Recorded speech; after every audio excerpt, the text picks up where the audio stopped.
जैसे आगे गए ना बावड़े रहते भी सब जहां, बिन साहिब की बंदगी कहीं ठोर ठिकाना ना। सब ने बोला, जिस दो सामने बात करे उसने या बाड़ी बोले, वो ने पागल है सारा दिन ये कहता रहता, चलो चलो। और वो बतावा साची कि यहाँ कोई ठिकाना नहीं है, तुम गंदे लोक में रह रहे हो। एक और स्थान है जहां मैं देख कर आया हूं। अब वह उनका पल्ला पड़ा नहीं, तो वो उसने पागल कहे, पर गरीबदास ने वो सारे पागल लग गए। वो तो थे ही पागल। जब गरीबदास जी कहते हैं, बिन उपदेश अचंभ है, ये क्यों जीवत है प्राण, और भक्ति बिना का ठौड़ है, ये नर ना ही पाषाण। कहते बिना नाम के बिना भक्ति के ये जी की सांस पर रहे हैं, ये मनुष्य नहीं, ये पत्थर है। इनमें अकल नाम की चीज नहीं। आज कार कोठी बंगले बड़ी फैक्ट्री ला कर बैठ गया, कल मृत्यु होगी। क्या था तेरा यू? कुछ आंखें खोलो।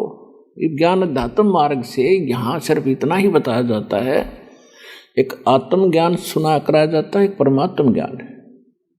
आत्म ज्ञान तो ये होता है तू कौन है, कहाँ से आया है और तेरा कर्म क्या है। और परमात्म ज्ञान है कि भगवान कौन है, परमात्मा कौन है। अभी तक हमें ना आत्म ज्ञान था कि हम कौन है, कहाँ से आए हैं। बस इतना बता देते हैं, जीव अमर है, मनुष्य कर्म अनुसार जन्मता मरता रहता है, भक्ति करने से स्वर्ग चला जाता है, कर्म अनुसार नरक चला जाता है। ये कोई आत्म ज्ञान था। आत्म ना परमात्म कोई ज्ञान नहीं था आज तक हमारे को। परमात्मा ने आके ये दोनों ज्ञान कराए। तो क्या कहा करते परमात्मा के बिन उपदेश अचंभ है, और क्यों जीवत है प्राण, ये किस आधार पर जी रहे ये प्राणी, और भक्ति बिना कहाँ ठोर है, ये नर नाही पाषाण। फिर क्या बताते, तीन लोक का राज जीव को जय कोई दे, और लाख बधाई क्या करे जय नहीं नाम तेने। फिर क्या बताते थे कि उदय अस्त का राज मिले तो बिन नाम बिगारे। ओए होए होए। अब क्या बताते हैं परमात्मा, अगम निगम को खोज ले, बुद्धि विवेक विचार, उदय अस्त का राज मिले भाई तो बिन नाम बिगारे। ओए होए।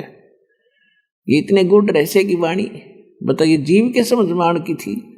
दया करी दाता के ऊपर परमात्मा परमेश्वर ने ये सूक्ष्म वेद के रहस्य को जाना। क्या बताना चाहते हैं परमात्मा कि कुछ थोड़ा सा विचार कर कि यदि जीव को पूरी पृथ्वी का शासक राजा भी बना दे, तो अगर भक्ति नहीं कर रहा, देखो भक्ति चाहे राजा करो चाहे रंग करो, राजा मर्यादा में रहे, भगवान से डर के चले।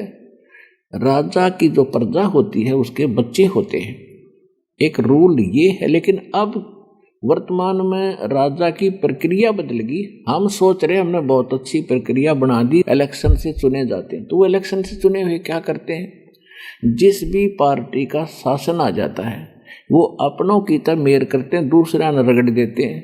बताओ, राजा का काम नहीं कर रहे होते, एक दुश्मन का भी काम साथ कर रहे। राजा का काम है, प्रजा का पिता होता है, और बाप अपनी सारी संतान को एक दृष्टि से देखा करता है। वो अलग बात है, कोई निकम्मा लड़का है, बेटा है, बेटी, उसको खुरकाना धमकाना तो पड़ जाता है बाप ने, लेकिन फिर भी उनका अहित नहीं सोचता। तो वर्तमान में इन राजाओं की क्रियाएं बदल गई, इनके विचार बदल गए, ये कलयुगी राजा कहलाते हैं। तो राजा पूरी प्रजा का पिता होता है। और यहाँ क्या बताते हैं कि राजा भी भक्ति करे और अपने कर्तव्य कर्म करे, बस बुरा नहीं करे किसी का स्वप्न में। पिछला उदाहरण देख लो, श्री रामचंद्र जी दशरथ के पुत्र, जो विष्णु अवतार थे, अयोध्या के राजा थे, और उसको कहीं कोई दिक्कत होती है क्षेत्र में, मंत्री महामंत्री या कोई उसके गुप्तचर आकर बताते थे कि ऐसे ऐसे उस क्षेत्र में उस व्यक्ति ने ऐसी गलती की है, तो वो उन पर विश्वास नहीं करते थे। स्वयं वेश बदलकर किसी भी रूप में जाकर वहाँ लोगों की चर्चा सुनते थे, और वहाँ तक भी पहुँचते थे, उनसे भी बातें करते थे, भाई क्या हुआ, कैसे हुआ।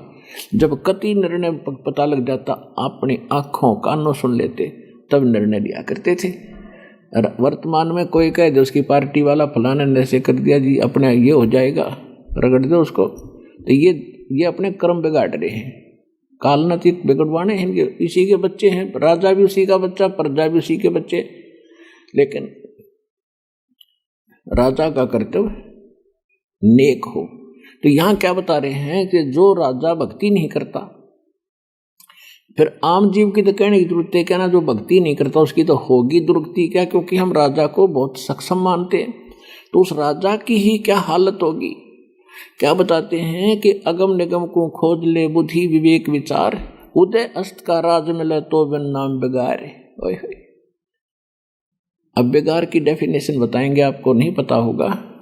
यहाँ हरियाणा की भाषा में तकरीबन ये वाणी बोली गई है, और इसको समझाने के लिए गुरु, टीचर, मीडिया की आवश्यकता होती है, ताकि वो सभी को सिंपल करके समझावे इन सदग्रंथों को। ये सूक्ष्म वेद है। बिगार का मतलब होता है जिसमें इनकम कती ना हो, खर्चा हो। जैसे पहले पुलिस वालों के पास ये गाड़ी नहीं हुआ करती, जीप जाप नहीं होती थी, ये किसी भी सवारी ढोने वाले व्हीकल ने, जीप को या 3 व्हीलर को पकड़ ले जाते थे, उससे अपना रेड लगाते थे। तो ऐसे हमारे गांव से 3 व्हीलर चला करते शुरू में, सड़क बनी 1969-70 की बात है। तो उनमें से एक नहीं आया, तो दूसरे ने पूछा कल क्या बात होगी, कल क्यों नहीं आए सवारियां, और भी व्यक्तियों ने पूछा। उसने बताया कल मैं बेगार में फंस गया।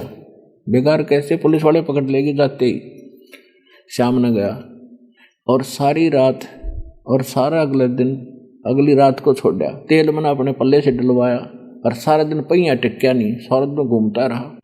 तो कहने का भाव यह है कि जैसे 3 व्हीलर चलता है तो वो यूँ सोचा करें घनी कमाई करेगा आज यू, तो वो चलता दिखा था, और आम आदमी ने सोच रहा होगा कि वो कोई बड़ी कहीं दूर लंबे सफर पर जा रहा, अच्छी कमाई करके लिया होगा, और वो पल्ले से अपने जेब से तेल डलवा रहा था, अपने पल्ले से रोटी खा रहा था, और सारा दिन घुमा रहा था, पहिया टेका नहीं, और चवन्नी की इनकम नहीं, इनकम के साथ में खर्च और हो गया, इनकम तो छोड़ो। तो उसने वो बेगार कहा करते कि आज मैंने बेगार ढोई सारा दिन, यानी पल्ले कुछ मिला नहीं, खर्चा घना हुआ, और पहिया टिक्या नहीं, सारा दिन भागता रहा पागल की तरह। तो यहाँ परमात्मा इस शब्द से क्या समझाना चाहते हैं कि अगम निगम को खोज ले और बुद्धि विवेक विचार, उदय अस्त का राज मिले तो बिन नाम बिगार। देखो, पूर्व जन्म के पुण्य संस्कारों से कोई उच्च पद प्राप्त होती है, कितने कोई सेठ बनता है, कोई IAS IPS बनता है, इंजीनियर डॉक्टर बनता है, जज बनता है, या मंत्री, मुख्यमंत्री, प्रधानमंत्री, राष्ट्रपति बनता है, तो ये पिछले पुण्य कर्म से बनता है। जैसे पहले किसी की इन्वर्टर की बैटरी चार्ज है, अब जिसकी अच्छी बड़ी बैटरी हो तो सारा दिन भी चल पड़े, मनमान 1-2 पंखा रे कूलर चल पड़े, उसने आगे चार्जर नहीं लगा रखा है ना उस बैटरियों का, चार्जर इन्वर्टर के, तो फिर भी चलती दिखेंगी वे, लेकिन वो एकदम खत्म होंगी, फिर एकदम डाउन मार जाएंगी, वो डिस्चार्ज हो जाएंगे। इसी प्रकार ये जो जितने भी राजा को ही लेकर चलते हैं, उसके बाद अन्य की सबकी स्थिति उस समय आ जाती है, जब उसके साथ यह बनेगी तो बाकियों के साथ क्या होगा, अंडरस्टूड है। तो राजा के पूर्व जन्म की बैटरी जब तक चार्ज थी, यानी उसके जो पुण्य थे, उसके जो जेब में पैसे थे, उसको वो खर्च कर रहा था। अर्नो देखो वहाँ मीटिंग कर रहा है, वहाँ फिर जा रहा है, कल वहाँ उसके स्वागत में खड़े हैं, सारा दिन और ऐसे सारा जीवन व्यतीत कर दिया, आगे पाछे उसके चहल पहल रहती है। तो वो क्या कर रहा है, वो बेगार कर रहा है, बेगार अपनी पूंजी नाश कर रहा है, चवन्नी का इनकम नहीं, यानी सतभक्ति नहीं उसके पास, और अपने पुण्यों को स्वयं ही बर्बाद कर रहा, खर्चा रोज हो रहा है और इनकम है नहीं, उसको बेगार कहते हैं। चाहे वो कुछ बना रहा, अगले दिन आज राष्ट्रपति प्रधानमंत्री किसी देश का है, मृत्यु के उपरांत वो पशु योनि में गधा बन गया, वो खाक राष्ट्रपति रहा, फिर क्या प्रधानमंत्री बना। तो परमात्मा ये याद दिलाना चाहते हैं, अगम निगम को खोज ले, बुद्धि विवेक विचार, और उदय अस्त का राज मिले तो बिन नाम बेगार।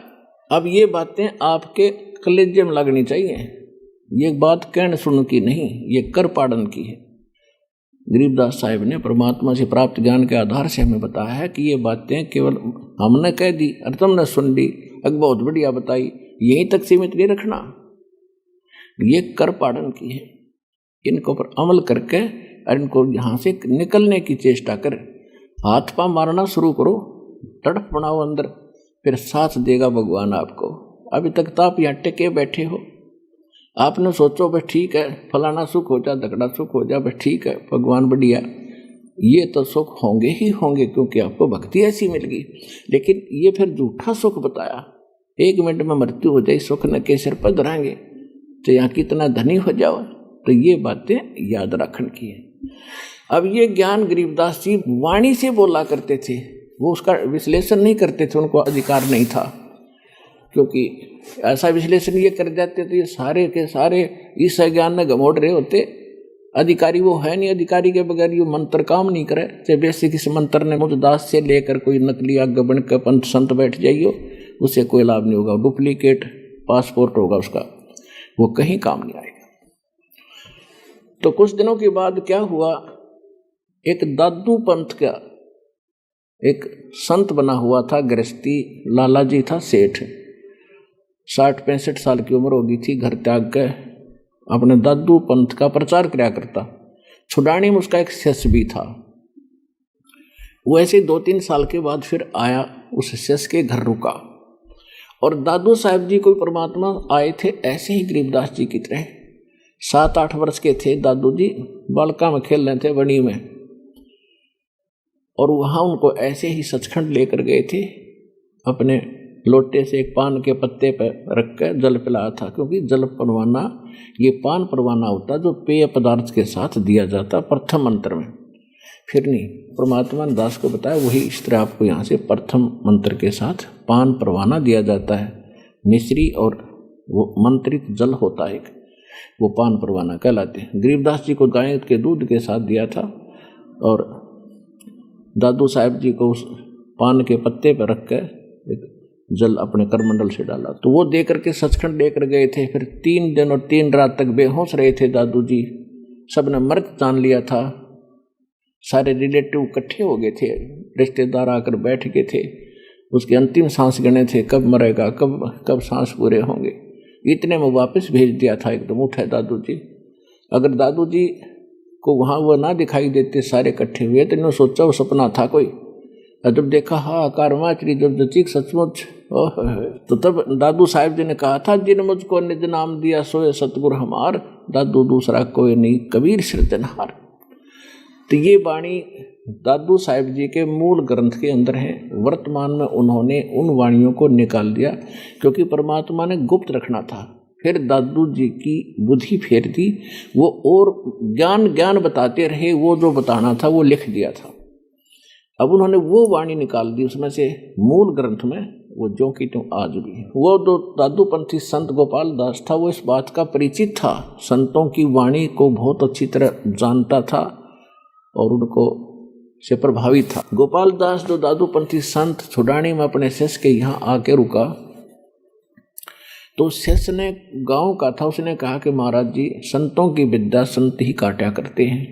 हमारे एक लड़की का लड़का है, और उसको एक बाबा जी ने जादू जंतर करके कुंवारी गाय का दूध निकाल दिया, वो बच्चे को पिला दिया, वो पागल हो गया, मर गया था, वो तो मृत्यु को प्राप्त हो गया था। भगवान की दया हुई, जीवित हो गया पर पागल हो गया। सुना है संतों की विद्या संत ही काटा करते हैं, आप दया करो उस पर, जब ठीक हो जावे तो रजा करो। भगवान की दया हुई, जीवित हो गया पर पागल हो गया।